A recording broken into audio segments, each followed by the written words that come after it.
आज हम लोग सबसे पहले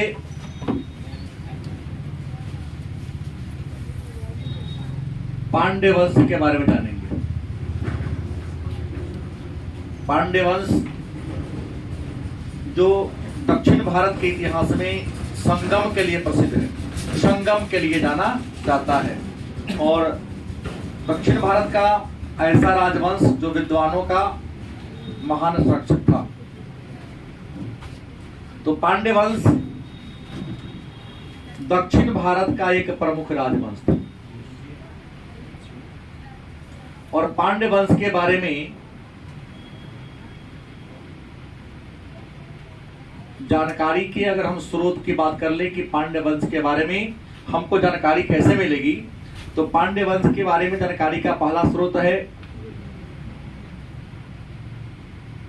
अष्टाध्यायी, पाणिनि के द्वारा लिखा गया है। दूसरा अशोक का अभिलेख। तीसरा महाभारत।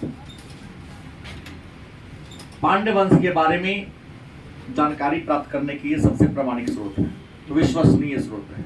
इंडिका से भी मिलता है, सबसे पहले इंडिका से भी मिलता है, लेकिन इंडिका से थोड़ी मात्रा में जानकारी मिलती है और इंडिका से जानकारी मिलने का स्रोत है कि नगर प्रशासन और विद्वानों की सभा के बारे में चर्चा कर देता है। तो ले सकते हैं यहाँ थोड़ा सा इंडिका भी पांड्य वंश के बारे में क्या देता है, जानकारी देता है। तो पांड्य वंश जो दक्षिण भारत की एक प्रमुख राजवंश था, अष्टाध्यायी, अशोक की अभिलेख, महाभारत, इंडिका, ये सारे साहित्य इनके बारे में जानकारी प्राप्त करने का स्रोत है। पांड्य राजवंश की जो भाषा थी तमिल थी और इनकी राजधानी मदुरा या मदुरई, मदुरा या मदुरई इनकी क्या थी, राजधानी थी। और आपको बता दें जो पांड्य राज्य था इतिहास में मोतियों के लिए प्रसिद्ध था। क्या थी? मोतियों के लिए एक प्रसिद्ध शहर था। और ऐसे भी दक्षिण भारत में जो सबसे प्रमुख देवता है वो कार्तिकेय महाराज है। क्या? शिव के पुत्र हैं कार्तिकेय, और कार्तिकेय को दक्षिण भारत में मुरुगन कहा जाता है। मुरुगन को देवताओं का सेनापति कहा जाता है। लिख सकते हैं प्रमुख देवता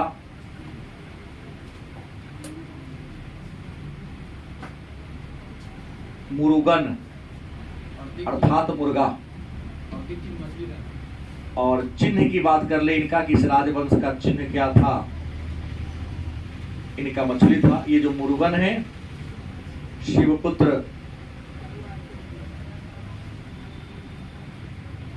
कार्तिकेय, क्या कार्तिकेय को शिवपुत्र कहा जाता है और गणेश जी को गौरी पुत्र कहा जाता है।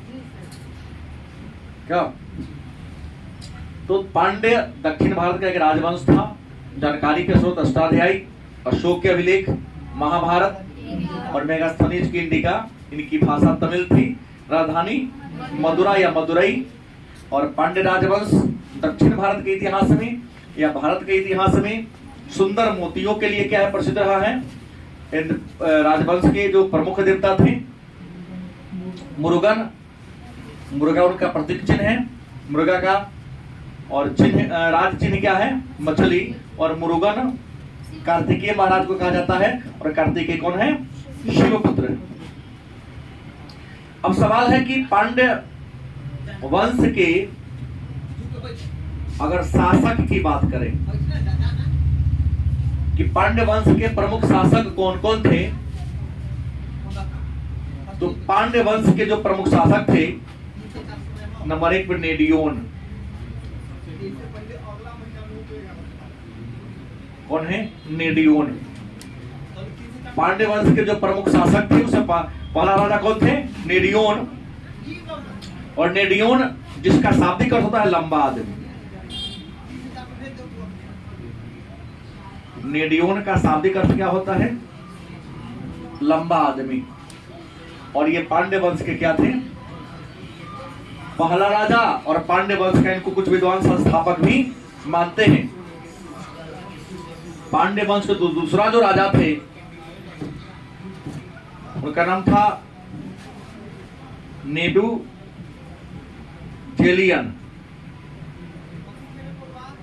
दूसरा राजा कौन था? नेडुजेलियन। और अनेक युद्धों का विजेता इनको माना जाता है। अनेक युद्धों का विजेता के रूप में पांड्य वंश में यह प्रसिद्ध है, क्योंकि इन नेडुजेलियन ने चेर शासक, जिसके बारे में कल हमने कहा था, श्रेय, क्या नाम था? और श्रेय का शाब्दिक अर्थ होता है हाथी की आंख वाला। क्या होता है? हाथी की आंख वाला। कोई युद्ध में क्या किया था? पराजित किया था। तो नेडुजेलियन अनेक युद्धों में विजय क्या किया था? इसमें सबसे प्रमुख विजय था चेर वंश के राजा श्रेय को किया था, हराया था। आपको बता दें, इसी नेडुजेलियन के बारे में कहा जाता है, इस नेडुजेलियन के बारे में एक संगम साहित्य में चर्चा है। उस संगम साहित्य का नाम है शिल्पादी क्रम। शिल्पादी क्रम एक संगम साहित्य है जो तमिल भाषा में लिखा गया है। ऐसे संगम काल की सभी पुस्तक ही तमिल भाषा में लिखी गई हैं। तो नेडुजेलियन के बारे में विस्तार से जानकारी शिल्पादी क्रम नामक तमिल नाटक से मिलती है। और शिल्पादी क्रम की जो नायिका होती है कन्नगी, क्या होती है? कन्नगी इनकी नायिका होती है। और कन्नगी के जो पति होते हैं नाम होता है कोवलन। कौन होते हैं? कोवलन। नेडुजेलियन ने इस कोवलन पर वही हार चोरी का, हार प्लस नुपुर, हार ही महारानी का एक बहुत कीमती हार था जिसको नौलखा हार कहा जाता है। इस कोवलन पर हार चोरी का और पायल माने नुपुर की चोरी का आरोप लगा दिया जाता है। जबकि कोवलन जो कन्नगी का क्या था? पति था, जो शिल्पादी क्रम की मुख्य नायिका थी। आरोप निराधार था। कोवलन ने उस हार की या उस पायल की चोरी नहीं किया था। लेकिन राजा किसी के बहकावे में आकर, खास करके अपनी पत्नी के बहकावे में आकर कोवलन को क्या दे दिया? मृत्युदंड का सजा दे दिया, उसे फांसी दे दिया गया। लेकिन बाद में इस बात की जानकारी राजा को मिली कि रानी का जो हार था, निपुण था, उसके घर में ही कहीं पर पाया गया था, मिला उसको, कहीं रख के भूल गई थी। इस कारण नेडुजेलियन को अपने किए पर बड़ा क्या होता है? पश्चाताप होता है, प्रायता पश्चाताप होता है कि नेडुजेलियन ने क्या कर लिया? आत्महत्या कर लिया। क्या कर लिया? अपने आप को मार डाला कि हमने एक निर्दोष को क्या दे दिया है? सजा दे दिया है। नेडुजेलियन के बाद अगला जो राजा बनता है तीसरा, उसका नाम है कोरके। नाम लंबा है लेकिन शॉर्ट नाम से ही जान लीजिए। कोरके राजा बनता है। और कोरके कौन था? तो नेडुजेलियन का छोटा भाई था। कौन था? छोटा भाई था। और इसी कोरके ने कन्नगी के समान में, किसके? कन्नगी के समान में कन्नगी महोत्सव। कौन महोत्सव? कन्नगी माने क्या होता? पत्नी। माने पत्नी महोत्सव मनाने की परंपरा शुरू कर ली थी। और इन्होंने कोरके ने नवरत्न की उपाधि धारण किया था।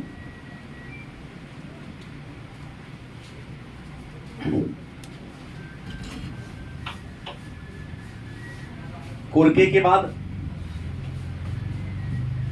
पांड्य वंश के शासकों के बारे में विशेष जानकारी क्या होती है?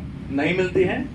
पांड्य वंश के अगर राजनीतिक दशा पर हम चर्चा कर ले कि पांड्य वंश के शासन काल में राजनीतिक अवस्था कैसी थी, राजा राजनीतिक क्रियाकलापों का संचालन कैसे करते थे, तो सबसे बड़ी बात है कि यहां पर राजतंत्रीय शासन व्यवस्था थी।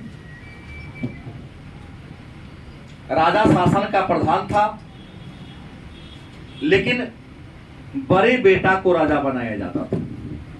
नियम था यहां पर कि बड़ा पुत्र ही राजा के मरने के बाद राजा का क्या बनेगा, उत्तराधिकारी बनेगा।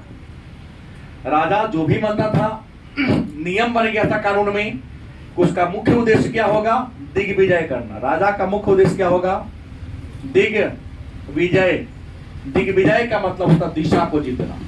राजा का अंतिम लक्ष्य होगा दिशा को जीतना, और राजा दिशा जीतने के साथ साथ अपने प्रजा के हितों का पूरा पूरा ख्याल रखेगा। प्रजा के हितों को ख्याल रखना ही राजा का सबसे बड़ा धर्म माना जाता था। इसलिए राजा प्रतिदिन सभा बुलाता था, सभा में बैठता था। और पल्लव काल पांड्य वंश के काल में जो सभा होती थी, वो सभा प्रतिदिन चलती थी, जिसका नाम था नलवय। नलवय राजा जो प्रतिदिन सभा बुलाते थे आम जनता के हित के लिए, तो प्रतिदिन बुलाई जाने वाली सभा को नलवय कहा जाता था। और राजा यहां बैठकर न्याय देने का काम करते थे। राजा सबसे बड़ा न्यायाधीश होते थे, और न्यायाधीश के रूप में राजा को मनरम भी कहा जाता था। राजा को क्या कहा जाता था, मनरम, चूंकि सबसे बड़ा न्यायाधीश ही थे। राजा राजतंत्रीय व्यवस्था थी, लेकिन राजा निरंकुश नहीं था। निरंकुश नहीं, ऐसा कहीं नहीं मिलवा।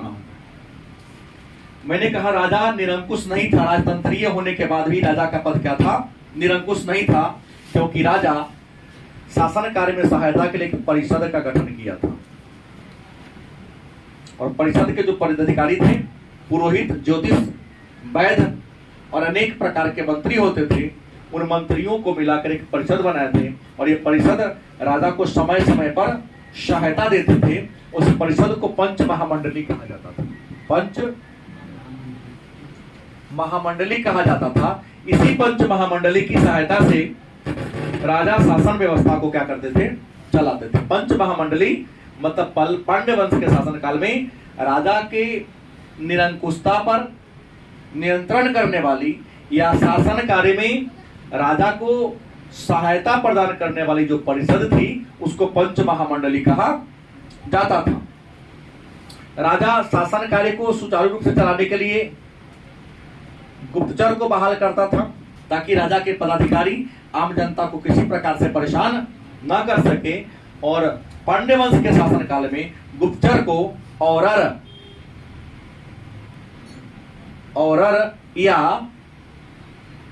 के अलावा इसको वय कहा जाता था।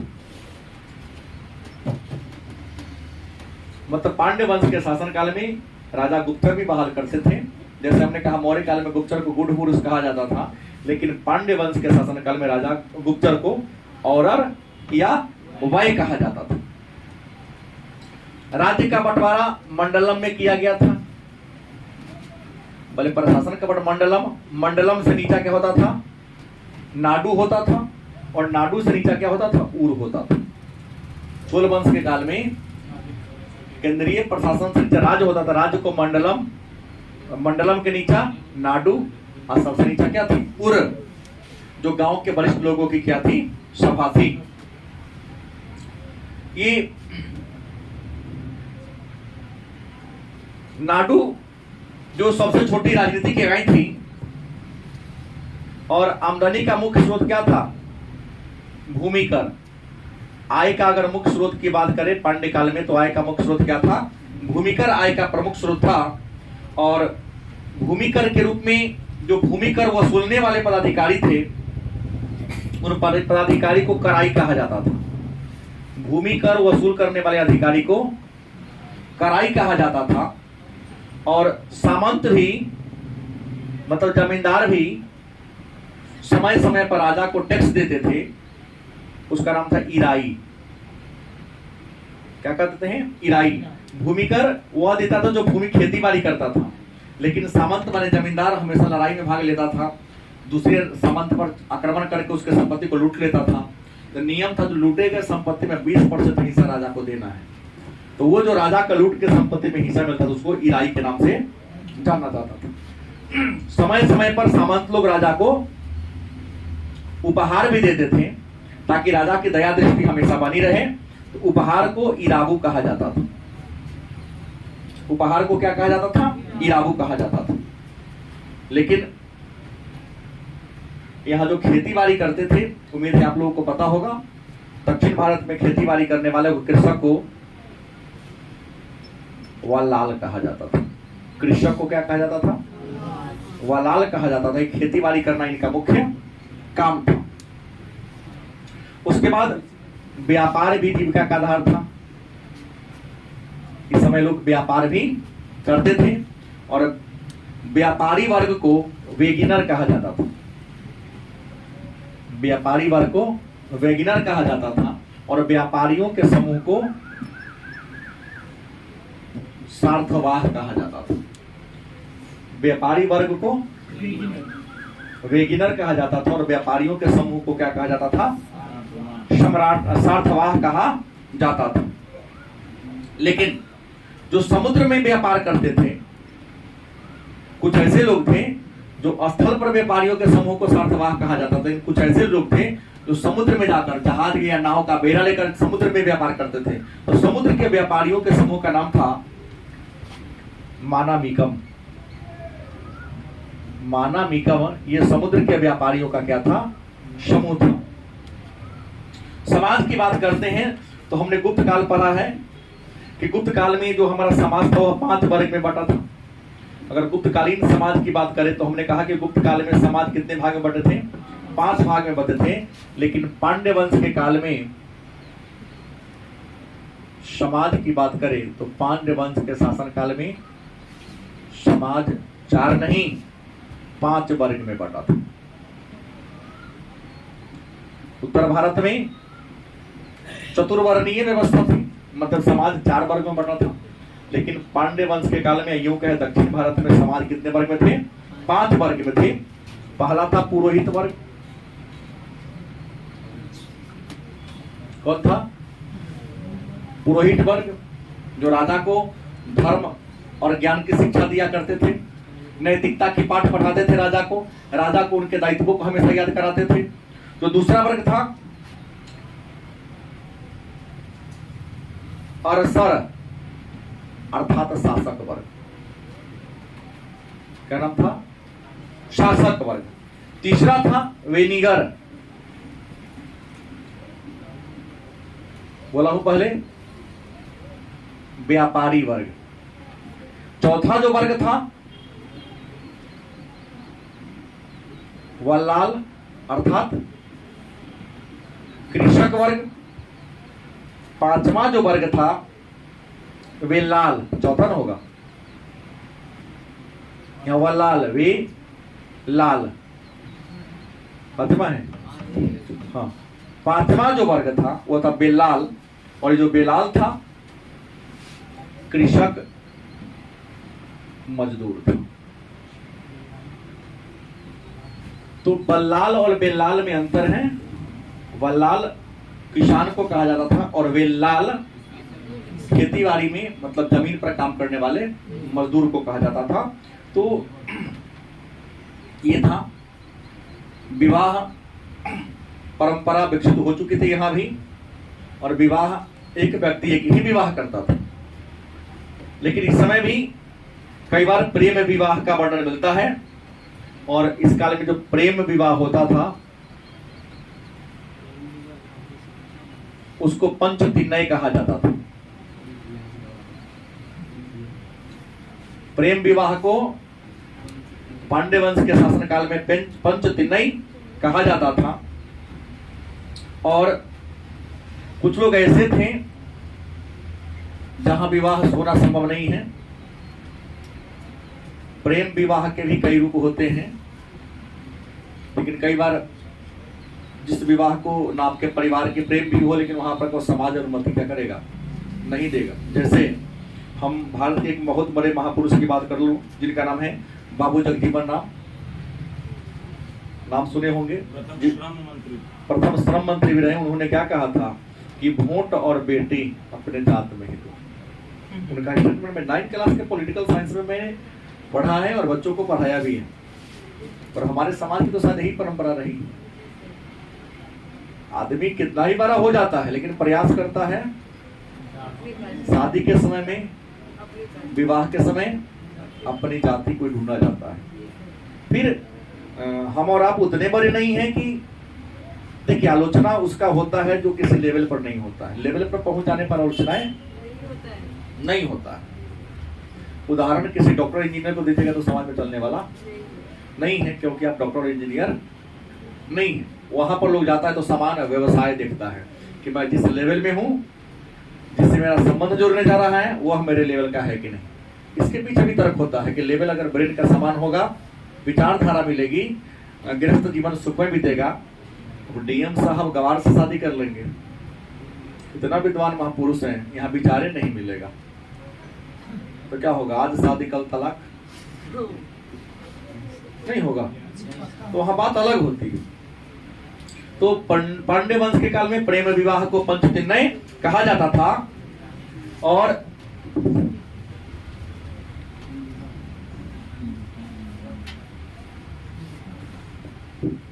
पेरू निदय ने अनुचित विवाह को कहा जाता था। जैसे ऊपर के वर्ण की लड़की हो, कोई नीचे के वर्ण का लड़का हो, समाज में मान्यता देगा, बांध के पिटता है, वही नहीं मिलता है देखने को। तो अनुचित विवाह हो गया। मतलब अनुचित विवाह उस विवाह को कहते हैं जिस विवाह को सामाजिक मान्यता प्राप्त न हो, उसे हम अनुचित विवाह के नाम से जानते हैं। और बाकी पहले ही चर्चा कर दिया हूं, किसका धर्म क्या था, इसका राज्य क्या था, राजधानी कहां था। अब छोटा सा टॉपिक और है जिसको चर्चा कर लेते हैं।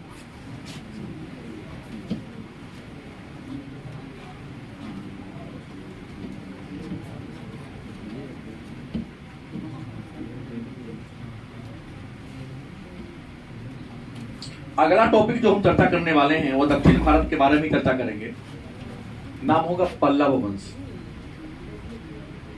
नहीं ना पढ़े अभी? पल्लव वंश यह भी दक्षिण भारत का ही एक वंश था। और पल्लव वंश ने दक्षिण भारत पर लगभग 550 ईस्वी से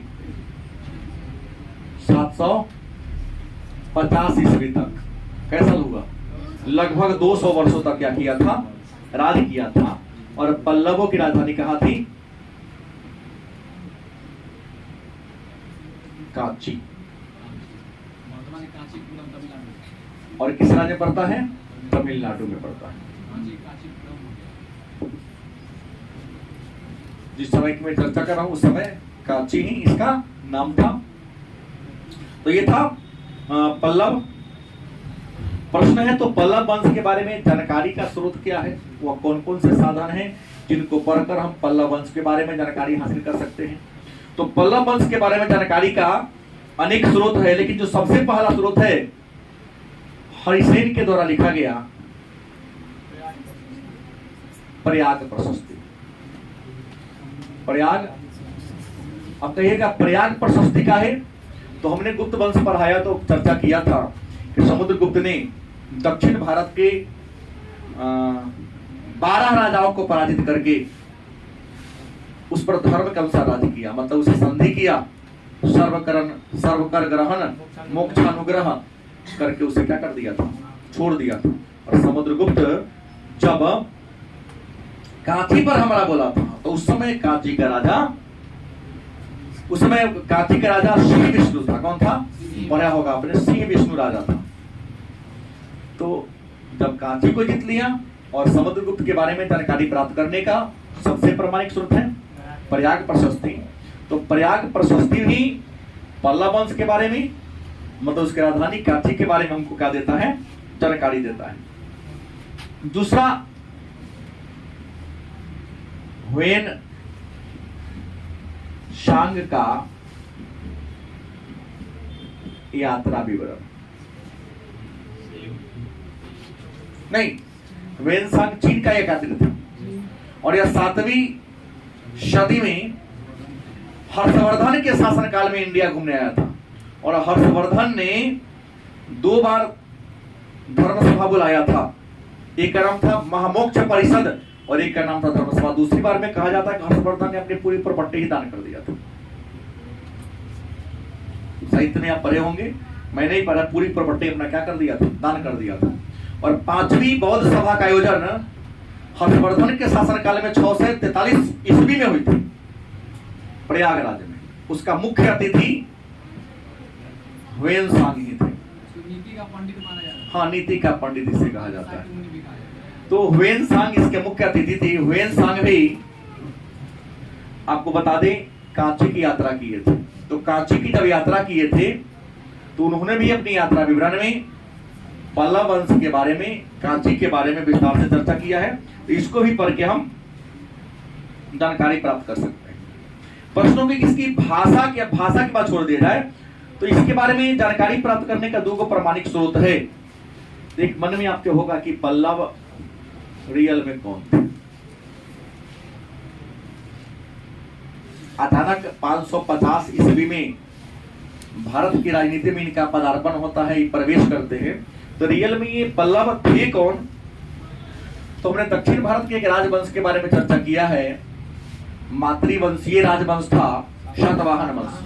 विद्वान कहते हैं यह सातवाहनों के सामंत थे। किसके? सातवाहनों के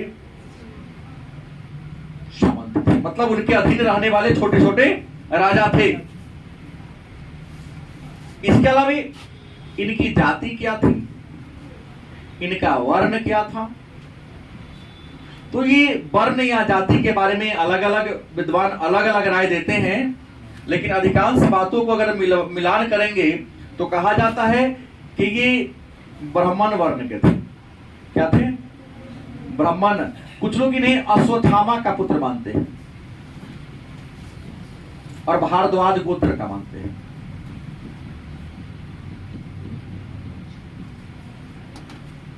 अश्वत्थामा द्रोणाचार्य के पुत्र थे। महाभारत में इनके बारे में चर्चा की गई है, सुना होगा आप लोगों ने। तो जाति वर्ण के भाई ब्राह्मण थे, इन्हें अश्वत्थामा का वंशज माना गया है और यह भारद्वाज कुल में, भारद्वाज गोत्र में क्या हुए थे, पैदा लिए थे। और इनके उत्कर्ष का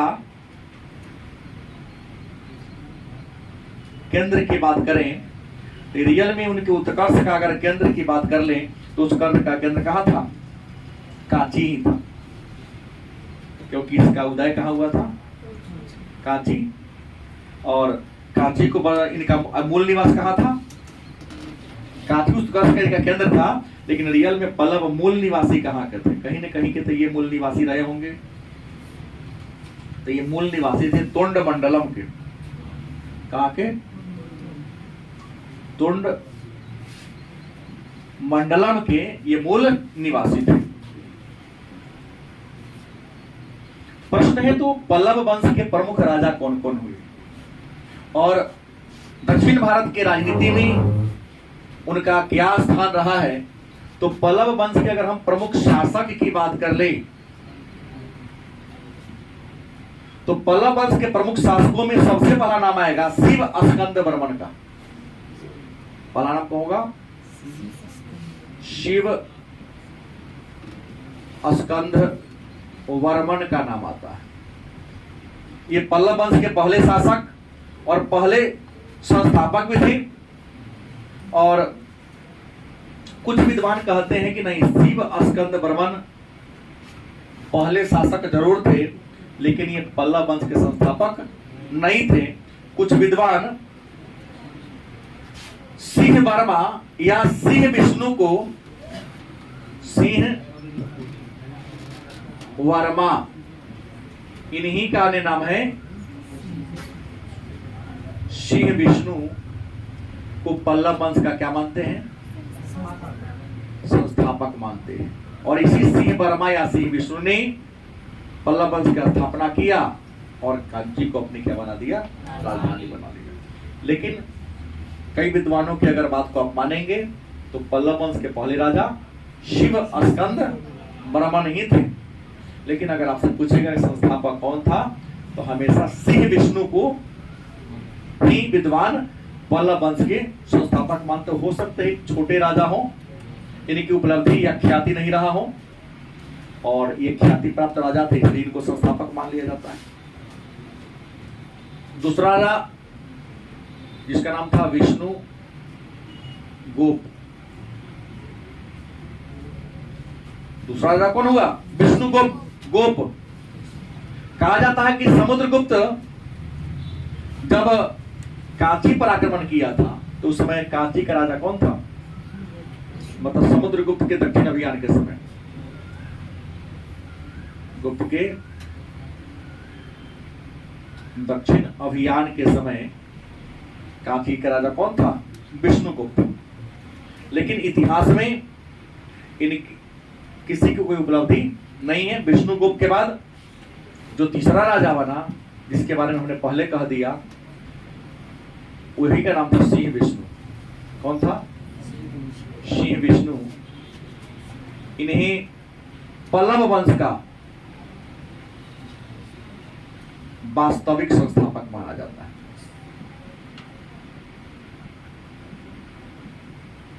और सिंह विष्णु पल्लव वंश के संस्थापक के साथ साथ ये पल्लव वंश के पहले प्रतापी राजा थे। इनको अवनी सिंह के नाम से भी, किस नाम से? अवनी सिंह के नाम से भी पुकारा जाता है। और कहिएगा कि सर इसने इसे अवनी सिंह क्यों कहा जाता है सिंह विष्णु को? क्योंकि रियल नाम तो इनका है सिंह विष्णु, अवनी सिंह क्यों कहा जाता है? तो हमने चोल वंश के बारे में चर्चा किया है। चोल वंश के संस्थापकों ने, महान शासकों ने एक बहुत बड़े शहर की स्थापना किया था, नाम था चोल मंडलम। चर्चा हमने किया था। तो चोल मंडलम को जीत लेने के बाद,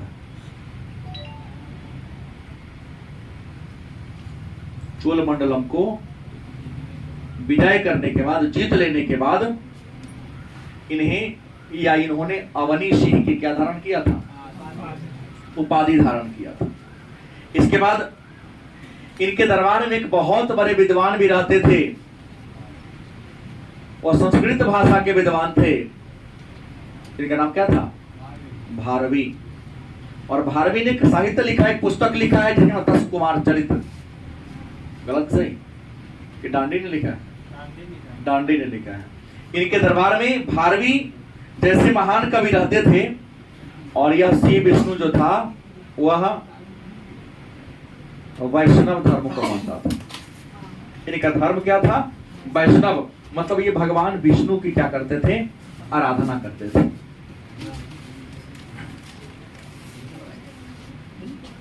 भगवान विष्णु की क्या करते थे? आराधना करते थे।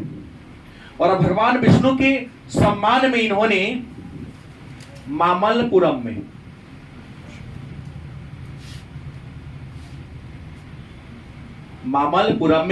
भगवान विष्णु की एक बहुत बड़ी मंदिर और मूर्ति का निर्माण कराया, जिसका नाम था आदि वराह मंदिर।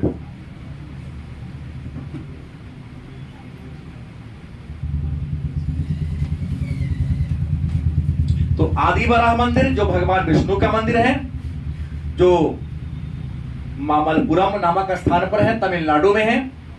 इसका निर्माण पल्लव वंश के राजा सिंह विष्णु ने क्या किया था? कराया था। कहेंगे रियल में भगवान विष्णु का मंदिर है, लेकिन इसकी विशेषता क्या है जो पढ़ लिए? तो सिंह विष्णु की दो पत्नी थी। भगवान विष्णु के अलावे इन आदि वराह मंदिर में इनके दो पत्नी की प्रतिमा है। दो पत्नी की प्रतिमा भी बनवा दिया है इसी आदि वराह मंदिर में। सिंह विष्णु के बाद पल्लव वंश का जो अगला राजा बना, महेंद्र वर्मन प्रथम। नाम सुना होगा आप लोगों ने। चौथा राजा कौन बना? हाँ, महेंद्र वर्मन प्रथम। यह पल्लव वंश के चौथा राजा बने। यह सिंह विष्णु के पुत्र थे, और पुत्र थे, बड़ा बेटा थे, इसलिए इनको हम उत्तराधिकारी के नाम से भी जानते हैं। और आपको बता दें ये पूरे पल्लव वंश में जितने भी राजा हुए हैं उन सभी राजाओं में सबसे ज्यादा प्रतापी, सबसे ज्यादा विद्वान और सबसे ज्यादा स्थापत्य कला के क्षेत्र में, साहित्य निर्माण के क्षेत्र में उपलब्धि इन्हीं के नाम से दर्ज है। क्योंकि पल्लव संस्कृति, पल्लव समाज, पल्लव स्थापत्य कला का विकास जितना महेंद्र वर्मन प्रथम के काल में विकास हुआ उतना अन्य पल्लव वंश यानी किसी राजा ने विकास नहीं किया था। मतलब कला के दृष्टिकोण से, संस्कृति व कला के दृष्टि से महेंद्र वर्मन प्रथम का शासनकाल चरमोत्कर्ष का काल माना जाता है। और इन्होंने कुछ उपाधियां भी धारण किया था, जैसे मत विलास प्रहसन, मत विलास प्रहसन, इसके अलावा गुण भर जैसी उपाधि क्या किया था, धारण किया था। और मत विलास प्रहसन एक साहित्य का भी क्या है, नाम है, एक पुस्तक का भी नाम है जिन्होंने ये किया था। इसके अलावा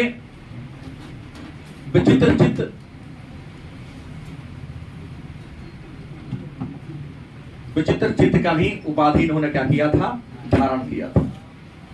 और इन्हीं के शासनकाल में दक्षिण भारत में अपने दबदबा को बढ़ाने के लिए, अपने प्रभुसत्ता को दबाए रखने के लिए पल्लव चालुक्य और पल्लव पांड्य के बीच संघर्ष शुरू हुआ था। इसी के समय में पल्लव चालुक्य तथा पल्लव पांड्य के बीच क्या प्रारंभ हुआ, संघर्ष। तो पल्लव चालुक्य और पल्लव पांड्य के बीच संघर्ष दक्षिण भारत की राजनीति पर, बैठ जाओ 10 मिनट, दक्षिण भारत की राजनीति पर दबदबा जमाने के लिए पल्लव का चालुक्यों से, पल्लव का पांड्यों से संघर्ष हुआ। पल्लव ने चालुक्य को ही पराजित किया था और पांड्य को पराजित करके लगभग 200 वर्षों तक दबदबा जमा के रखा। हाँ, कहा जाता है कि महेंद्र वर्मन प्रथम इन्होंने कई पुस्तक भी रचना किया था। जैसे मैंने कहा, मत विलास प्रहसन उपाधि भी इनकी थी और मत विलास प्रहसन के नाम से इन्होंने एक पुस्तक का भी क्या किया था, रचना किया था। और इनके संरक्षण में ही संगीत शास्त्र पर भी किताब लिखाया था। इनके देख रेख में एक संगीत का भी पर किताब लिखाया था। उस संगीत के किताब का नाम था कुडमिमालय। कुडमिमालय ये संगीत की पुस्तक है। संगीत की पुस्तक का निर्माण महेंद्र वर्मन प्रथम के देख रेख में क्या हुआ था, तैयार हुआ था। महेंद्र वर्मन प्रथम के बाद इनका बेटा राजा बना जिनका नाम था नरसिंह वर्मन प्रथम। और नरसिंह वर्मन प्रथम इन्होंने वातापी कोंड की उपाधि धारण किया था। वातापी कोंड की उपाधि धारण किया था और इसके बहुत साहसी थे।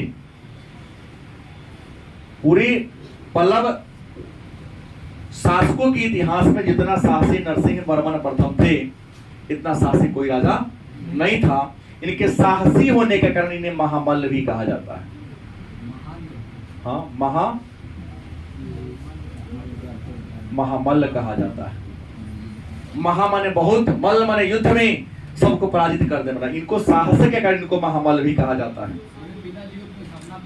हाँ, कहा जाता है कि अपने पिता के सपना मत कहिए।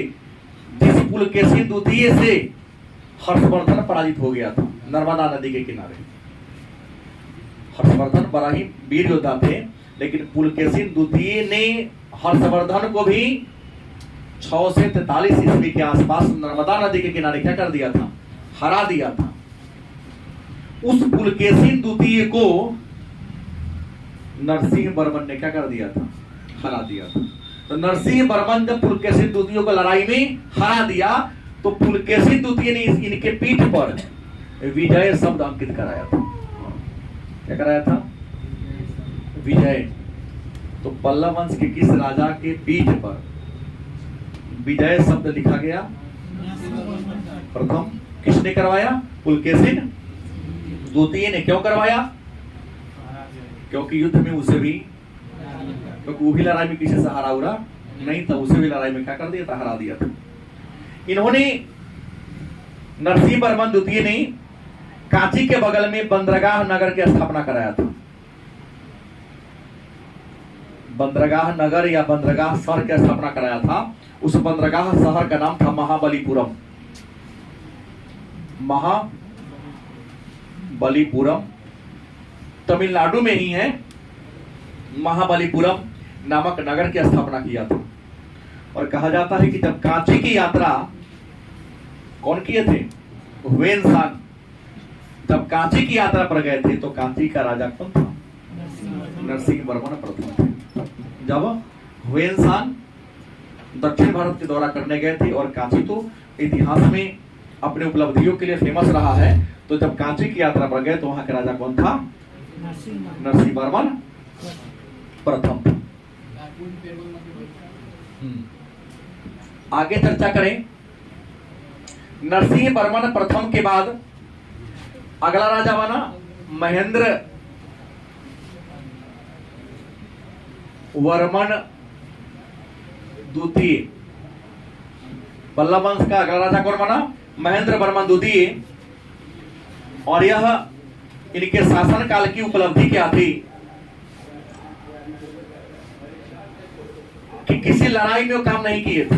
दक्षिण भारत में ब्राह्मणों की एक संस्था थी जिसका नाम था घटिका। इनके शासन काल में दक्षिण भारत में ब्राह्मणों की क्या थी? संस्था। ब्राह्मणों की संस्था का नाम क्या था? घटिका। ये थोड़ा सा कमजोर पड़ता जा रहा था, तो उससे घटिका का विस्तार कराने का काम किया था। ब्राह्मणों की सभा को इन्होंने फैला देने का काम किया था। तो घटिका क्या है? तो दक्षिण भारत में या तमिल प्रदेश में ब्राह्मणों की एक संस्था थी। इसका विस्तार महेंद्र वर्मन द्वितीय ने कराया था।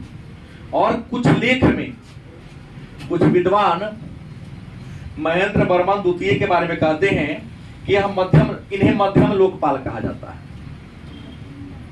मध्यम लोकपाल।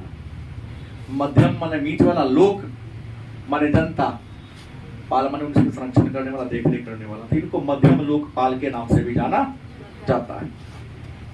महेंद्र वर्मन प्रथम के बाद जो राजा बना उनका नाम है परमेश्वर वर्मन प्रथम। परमेश्वर वर्मन प्रथम। बार बार गिर रहा है आज क्या है?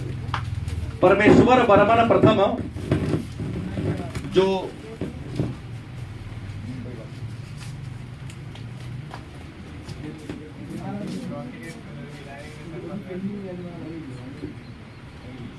परमेश्वर वर्मन प्रथम पल्लव वंश के अगले राजा बने। और परमेश्वर वर्मन प्रथम ने अनेक सारे उपाधि धारण किया, जैसे विद्या विनीत, उग्रदंड,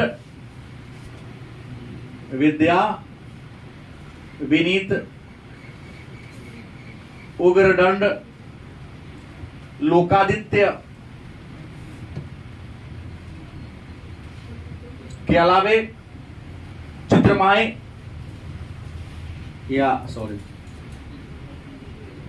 चित्रमाय, श्रीधर, एकमल,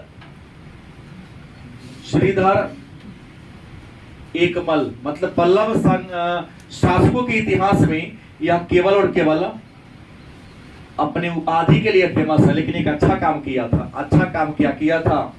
तो मामल्लपुरम में बहुत बड़ा मंदिर है। उस मंदिर में मेन मंदिर के अलावा 13 और मंदिर है। उसमें गणेश मंदिर का निर्माण, मतलब मामल्लपुरम में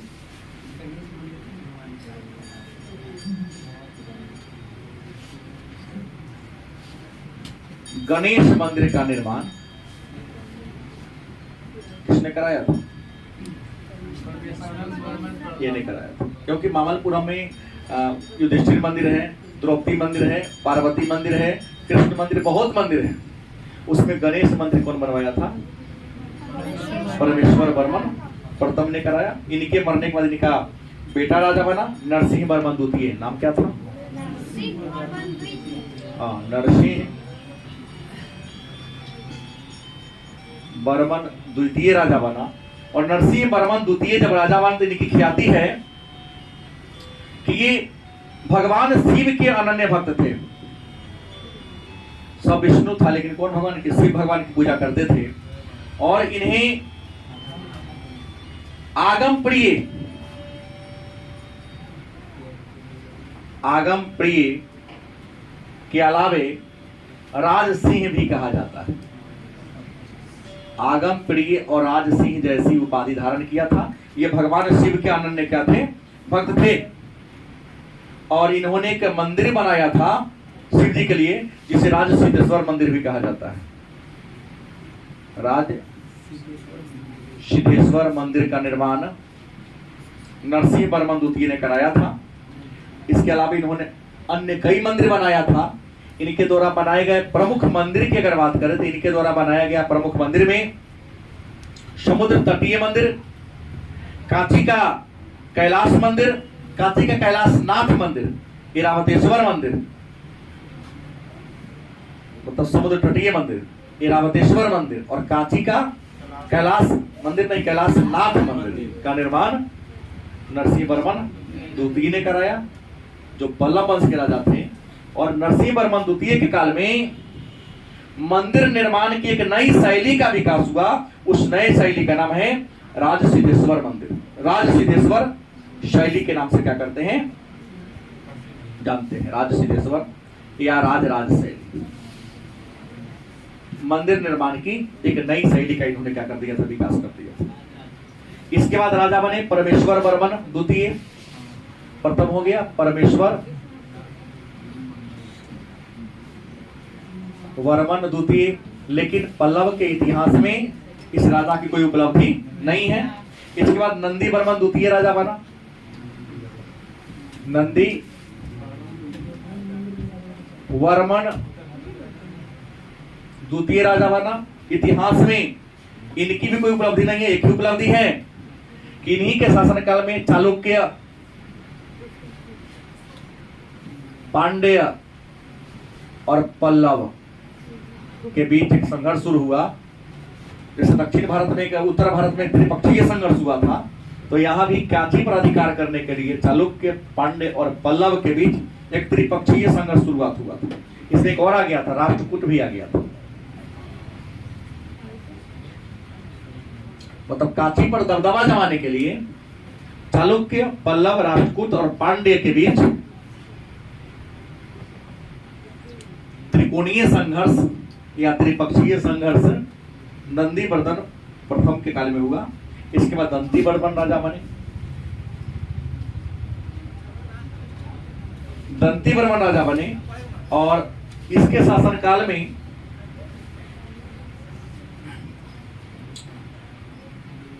पल्लव की राजधानी कांची पर राष्ट्रकूट का दबदबा कुछ वर्षों के लिए हो गया था, लेकिन इसे अपनी योग्यता के बल पर राष्ट्रकूट को खहेड़ दिया। राष्ट्रकूट को खहेड़ने के बाद इन्हें पल्लव भूषण कहा जाता है। पल्लव भूषण इन्होंने उपाधि धारण किया था, क्योंकि इनके शासनकाल में कांची पर किसी अन्य शासकों ने दबदबा जमा लिया था, तो अपने योग्यता के बल पर वहां से क्या कर दिया, राजधानी को खाली करा लिया। इन्होंने पल्लव भूषण की उपाधि धारण कर लिया। और मद्रास के निकट इन्होंने एक मंदिर बनाया था। उस मंदिर का नाम है पार्थ सारथी मंदिर। पार्थ सारथी मंदिर यह कहाँ है? मद्रास। तो मद्रास के निकट पार्थ भगवान कृष्ण ने अर्जुन को कहा था। तो भगवान कृष्ण जो रथ चला रहे हैं और अर्जुन जो धनुष लेके रथ पर खड़ा है, उस मंदिर का निर्माण, उसी मंदिर को हम पार्थ सारथी मंदिर कहते हैं, मद्रास में है। और दंती वर्मन ने इसका क्या किया था? निर्माण कराया था। और इस वंश का अंतिम राजा हुआ अपराजित वर्मन। अपराजित वर्मन और अपराजित बर्मन के शासन काल में इस वंश का क्या होता है, सफाया हो जाता है, अंत हो जाता है।